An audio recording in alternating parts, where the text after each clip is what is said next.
Phoenix Suns redeemed themselves on their trip to Florida, evening their road trip at 2-2. On today's episode of Locked On Suns, why this fourth quarter is actually not one worth worrying about, and why the win is sometimes just a win. Let's go. You are Locked On Suns, your daily Phoenix Suns podcast, part of the Locked On Podcast Network, your team every day.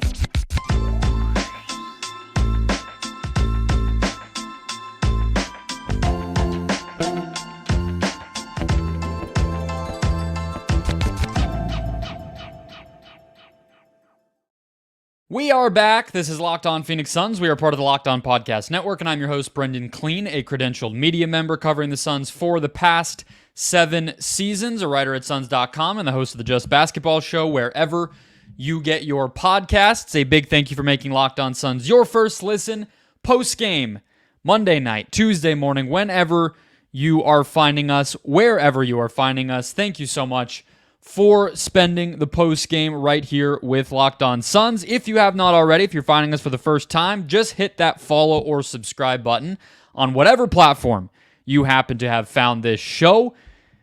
We are free and available everywhere, including YouTube. So when you hit that button, you get a new show in your feed every single Monday through Friday all season long. You can become an everydayer, get locked onto the Phoenix Suns right along with the show all year. All the way through July, we are going to be daily. 6 more months of this as we make our way through what has been a fun season so far. Today's show brought to you by FanDuel. Make every moment more. Right now, new customers get $200 in bonus bets if your best bet of $5 or more wins. Visit FanDuel.com/lockedon to get started. More from them later on in the show. Let's get to it. 118-105. The Phoenix Suns win in Miami. That is 2 seamless, nice, big wins over the Miami Heat this season. That's the headline, right? Let's zoom in on our moment of the game, though, as we always start with. And that, in this case, is going to be the fourth quarter. But not for the reason you think, all right? I know we talk about the fourth quarter a lot. Something I failed to mention on Subtext, which is my text alert service that you can sign up for at the link in the show description below or at joinsubtext.com/LockedOnSuns, where I did a preview of this game, and I do a preview of every game sent straight to your phone each game day. I failed to mention that these are the 2 worst teams in the fourth quarter. So not only are the Suns still figuring out what they need to be doing to finish these games, but the Heat are doing the same thing. And in this case, the Heat did get the better of the Suns. I don't even want to look at the Suns' fourth quarter deficit this season. I believe that is now crossed far beyond 150, minus 150. But as I said, we're not going negative today. And not just for the sake of optimism. I'm not just putting my fingers in my ears and, singing and pretending like I don't hear or see or notice any of what's going on. No. 31-18 in the fourth quarter. Not what you want. However, I'm not worried about this one. And what I will say to start off is, I echo what Devin Booker said. If you watch the post-game walk-off interview with Amanda Pflugrad on the broadcast, Booker basically said, it's a long season. The way you get through the weird patches, the rough patches, the inconsistencies is to, I think he used the word mature or something like that, and basically not ignore them. Of course, put work in. Of course, fix and identify what those problems are, but not dwell, not feel bad for yourself and whatever. And I liked that tact there because what that meant, what I think that will mean is what I should say, is to keep the course. And I think tonight that was the right message. That was the right takeaway. The Suns were 4 of 13 from deep in the fourth quarter, all right? 14 of 40 overall, which means in the first 3 quarters, they were 10 of 26 from deep. Very solid, right? Not amazing, but solid. And then, again, 4 of 14 in the fourth quarter. Eric Gordon, I believe, missed I believe, missed 3 open threes and had a turnover in the first quarter. So, he had 3 open threes that he missed, and on one of the ones that wasn't open, he tried to attack the closeout and got stripped by Josh Richardson. I think if there's anybody you would point to that played poorly, it would probably have to be him or Bradley Beal, okay? But still, even when you're saying that, all you're really saying, if you're circling those two guys as maybe the weak points in this game, in this particular fourth quarter, really all you're saying is that they missed shots. I thought that Beal had a pull-up 3 early in the fourth that was a bad shot. I thought that not the first turnover I just referenced from Gordon, although, that wasn't great, but the second Josh Richardson steal, which I believe was against Nurkic, I want to say, were some of the only outright bad plays you saw in the whole fourth on the offensive side. On the defensive side, Hero started to get hot midway through the fourth, and I think the Suns did a poor job, especially once he got downhill. Okogie was doing a decent job trying to stay attached and fight through screens, but once Okogie was out of the play and Hero was downhill, I thought the Suns' help defense out of that was not great on Hero. But early in the quarter, you saw Josh Richardson get those 2 runouts, and then you saw Richardson and Hero make contested threes to help ignite the run. But then, the lead gets cut to 13 at 4:41. Nobody scored for a minute and a half. Nobody made a field goal for even longer than that. And then the Suns finally started to claw back into it. Nurkic gets a hook shot. Beal finally gets a 3 to fall. And the game is pretty much in hand at that point. So this is not as if Miami got all this momentum and, dismantled the Suns or something. They got hot from 3 at the same time that the Suns got cold. They got a couple of opportunistic fast break opportunities. Hero got into a groove to a degree. I think he made 2 threes, had an assist to Bam on an alley-oop, maybe 2 of those. But the Suns answered, right? Okogie had some offensive rebounds. Booker and Durant were making the right play. The ball movement was, I think, very good in this stretch, even though the lead got smaller. So that's all just to say the numbers will continue to look bad, but the how here was not nearly as ugly. They didn't play super slow for no reason, right?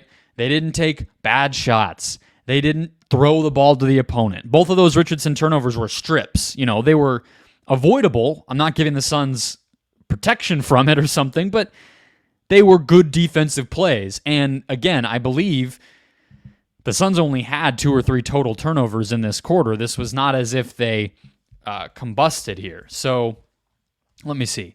The Heat had a turnover. The Suns had a turnover, 2, and then 2 for the Heat, 3 for the Suns, and then the shot clock turnover at the end of the game. So the Suns had 3 turnovers in this fourth quarter. Only one of them, and one of them was an offensive foul. One of them, again, the shot clock would have been the fourth. So 2 real turnovers, and they both happened by Richardson early on. Every way you slice it, this was actually a perfectly fine fourth quarter. Booker's message was right. Don't overreact. Don't be in your feelings. On to the next one.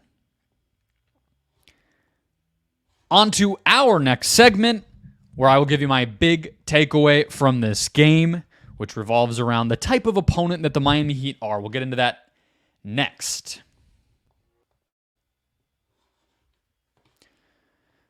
First, today's show brought to you by Quiz. today we're going to have some fun and test your Suns knowledge.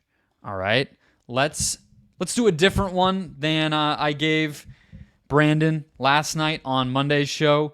We will do, let's see. Which player won the NBA MVP award in the 2004-05 season? The answers are Jason Kidd, Sean Marion, Amari Stoudemire, or Steve Nash. If you don't know the answer to that, I don't know how you found this podcast. Maybe you are a Kevin Durant stan, in which case, welcome. I appreciate each and every one of you, but come on. You got to know the answer. Quiz with 3 eyes is the next generation trivia experience. It's also the world's first platform where you can earn money playing knowledge games. I love quizzes. I love trivia. I love all of it. And for Locked On Suns fans, they've created an NBA quiz game where you can test your knowledge and win real cash. You can play with friends or other fans and let your knowledge shine all the way to the bank. You can even play without downloading anything. Just go to app.quiz.com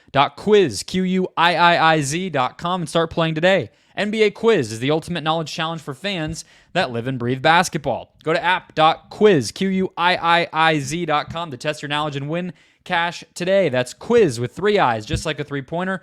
Play now, showcase your skills, and take home cash prizes. App.quiz.com, where fans become champions.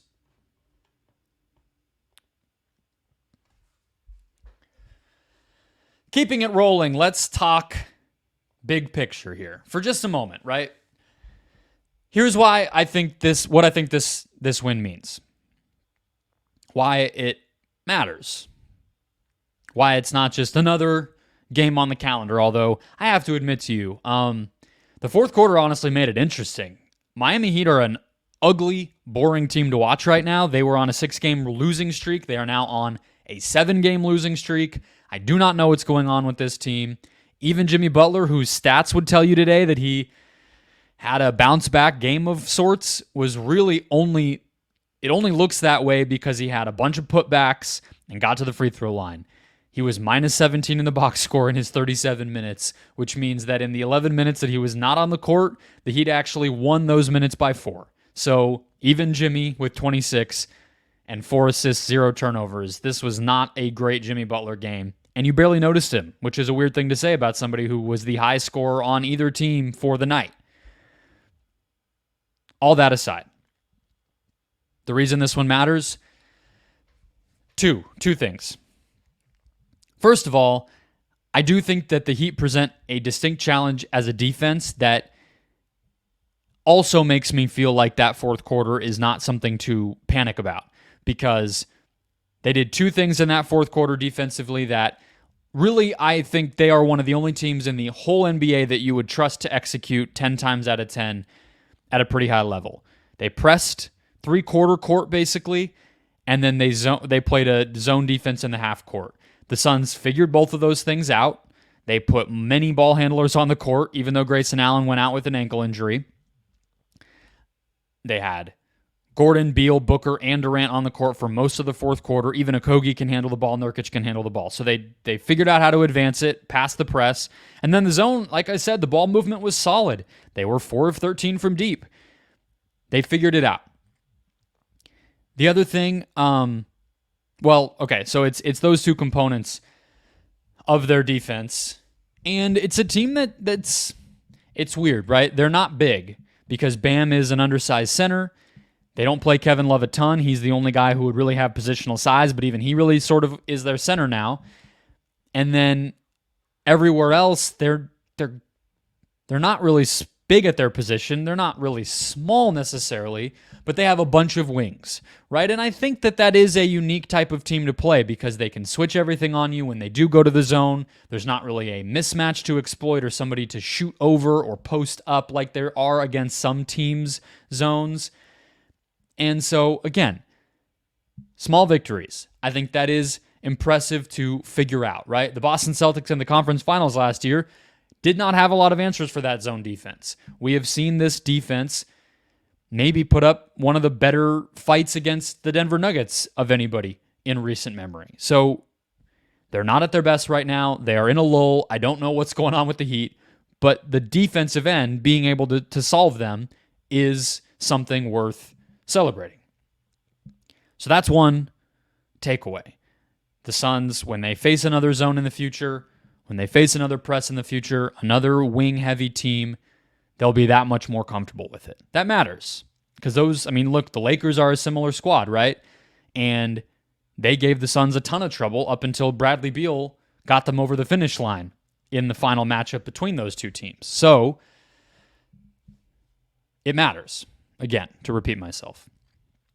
The other takeaway from this game, the other reason that this one matters more than just another January 29th basketball game, is that the bench finally came through.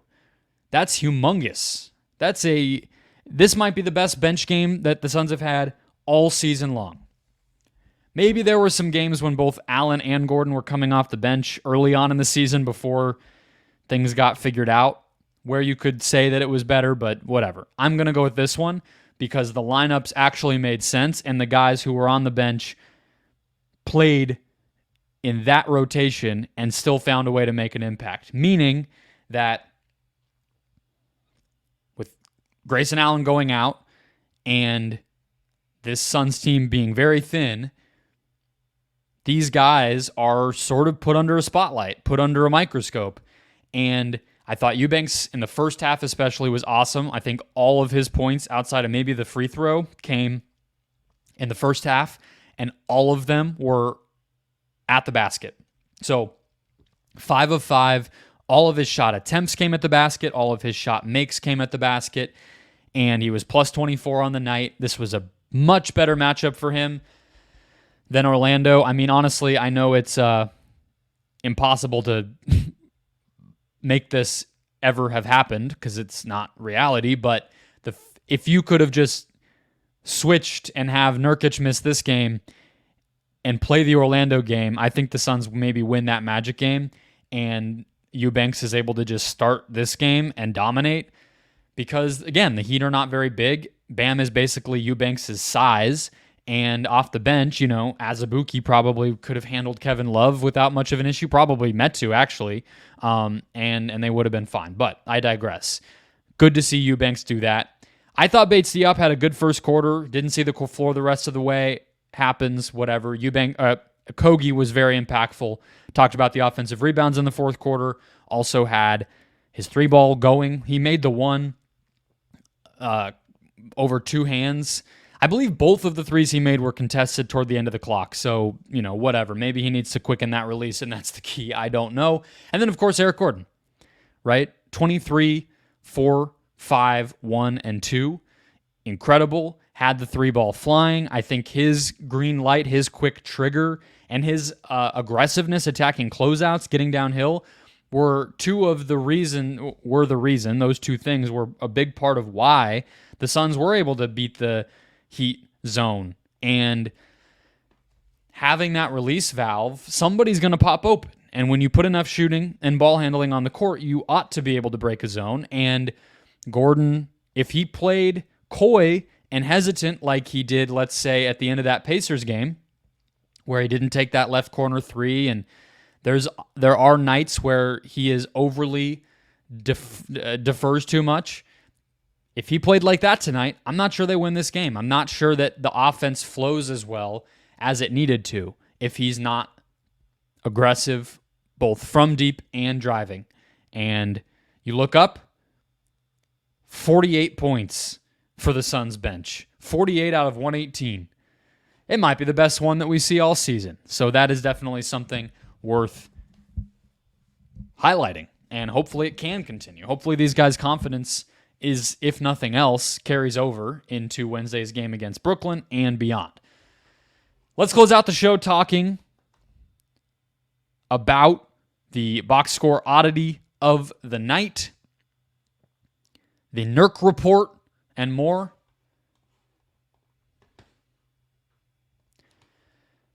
First, today's show brought to you by Betterhelp. Betterhelp is changing the game when it comes to therapy by making it easy, customizable, and reasonable. Around New Year's, a lot of us can be obsessed with changing ourselves. Maybe you finally organize something, or you're taking supplements every morning. Therapy helps you find your strengths so you can ditch those extreme resolutions and make changes that really stick. Things that are actually where you want to be headed rather than just a quick fix. BetterHelp takes everything great about therapy and honestly just simplifies it, makes it more on your schedule, on your timeline, on your energy and wavelength. If you're thinking of starting therapy, give BetterHelp a try. It's entirely online, convenient, flexible, and suited to your schedule. All you have to do to get started is fill out a brief questionnaire to get matched with a licensed therapist, and you can switch therapists anytime for no additional charge. Celebrate the progress you've already made. Visit BetterHelp.com/LockedOnNBA today to get 10% off your first month. That's BetterHelp, HELP.com/LockedOnNBA. Today's show also brought to you by the FanDuel Sportsbook, America's #1 sportsbook.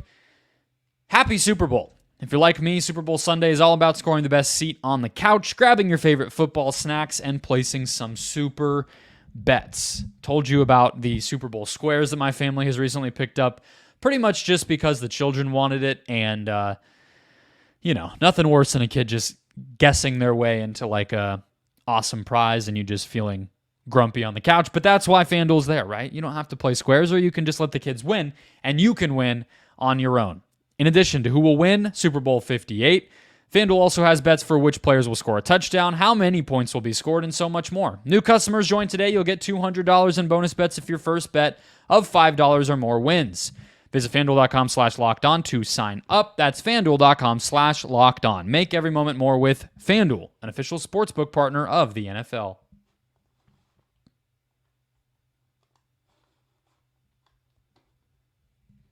Closing out the show, let's glance through a few things, right? Box score oddity, I know exactly where I'm going. 30 assists for the Suns, okay? 30 assists, 7 turnovers. That, for those of you who have been following this team for a long time, that is some Devin Booker, Ricky Rubio type numbers from Monty Williams' first season here. Those guys would frequently clear 30 assists and be below 10 turnovers. The Suns were there tonight. 7 assists apiece from Durant, Beal, and Booker. So that's 21 combined. Only 2 turnovers combined. That's elite stuff. And, especially with how much time I spent talking about the Heat defense and the different wrinkles that they were throwing and the fourth quarter turnover problems early on in that fourth quarter at least, to walk away with only 7 total.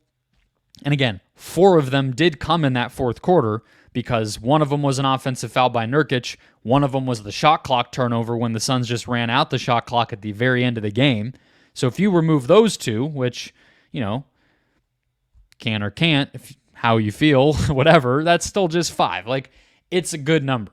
And 3 were Gordon, right? So again, the primary guys on this team were selfless, moving the ball. I also thought they played faster today. Maybe not from start to finish, maybe not every single possession. I don't know what the transition numbers say. I did not pull them up for this episode. But I thought that they pushed in transition when they could. They crossed half court sooner. The ball was moving around. And those numbers, I think, speak for themselves. Last but not least, the Nurk report. And it really brings us to the injuries overall, right? So Jusuf Nurkic did play. You could see him on a couple rebounds, a couple different plays. Looking at his thumb, his left thumb is the one that is hurt. Let me actually double check myself on that. I don't want to say the wrong thing. So you can also see it in the 1 free throw attempt, right? And 8 rebounds is nice, but 0 offensive rebounds, right? So that is a noticeable adjustment that Nurkic is having to make in order to basically play these games.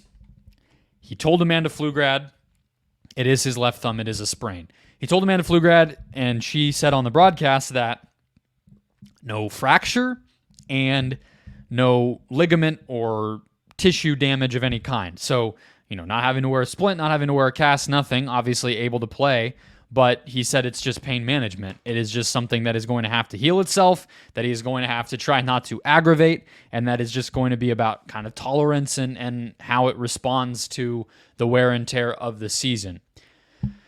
What I guess that means is you might be in for, obviously he had a lot of fouls tonight, which is part of why he only played 27 minutes. He ended up fouling out with that last offensive foul turnover that I keep mentioning.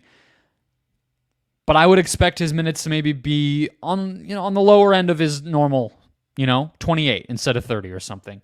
And he may be slightly less impactful in terms of the rebounding, in terms of the foul drawing, in terms of the physical defense. Luckily, the Suns have the Nets on Wednesday. That's not exactly a team that they're going to need him to match the physicality of some opposing center. Then Atlanta, kind of the same thing. Wizards, the same thing. So it's a nice part of the schedule for that to happen. Last but not least, Grayson Allen. Obviously, we'll just cluster that into the Nurk report tonight, but it's important to close on. Allen missed the remainder of the game after in the second quarter. He landed on Josh Okogie's foot. It wasn't the worst ankle sprain you'll ever see. It was definitely not at the level of the Bradley Beal one against the Knicks, for instance, where he landed on Brunson, or DiVincenzo, I should say. But you never know. And obviously, it could look one way and feel a different way. Obviously, we don't know. I would expect he misses some time. And I guess I don't know who will start, but if I were Frank Vogel, coming off of such a nice bench performance, wanting to keep the rotation fairly intact, what I might do is, and you're not going to be surprised to hear me say this because I am a homer of this one player, and that's fine. He's my guy. I believe in him blindly. It is what it is. You know where I'm going if you're an everydayer listening to this, or if you are on Subtext. Again, join subtext.com/LockedOnSuns or click the link in the show description to sign up. Get my thoughts straight to your phone every day. I scour the internet. I preview games. I recap games. I send notes. I send rumors. I send everything right to your phone. You can respond. You can engage. It's great. If you're anywhere that you consume my content, you know where I'm going. Keita Bates-Diop. I would start him because I think he's put together some strong performances. Frank Vogel told me the last home game that I asked him about the rotation that it's matchup-based right now, and it is to a degree, right? We saw Yuta Watanabe play against Dallas. We've seen Udoka Azubuike play against the Magic, but look, Bates-Diop has been in the rotation for a couple of weeks now, and I think he deserves a shot with the starters, playing minutes in the role that he's best suited for and the role that is most desperately needed, which is another wing next to the big three. Grayson's been awesome. He's going to play a ton. He's going to play with those guys a ton. But the defensive rating with even those four, despite how dominant they've been, it skews much more toward offense. The defensive rating is mediocre still. Put Bates-Diop in there. Maybe bring Metu back into the rotation. Maybe put Little into the rotation. Maybe even try Watanabe. I don't know. In place of the minutes that KBD had been playing, which is really like 5 to 12, and see where that takes you. That's what I would like to see. What I think we will see, I mean, honestly, we may just see Gordon. If it's a short-term thing, if Allen misses a week, let's just say maybe to finish off this road trip, I could just see them starting Gordon and saying, hey, these guys are going to play heavy minutes. There's no back-to-backs the rest of this trip. Screw it. We'll just damage control, literally, with this injury. Get through the road trip. Play our best guys as much as possible. See if Grayson can come back maybe Tuesday against his old team. Next week, the Bucks on TNT. That's my guess, but more to come.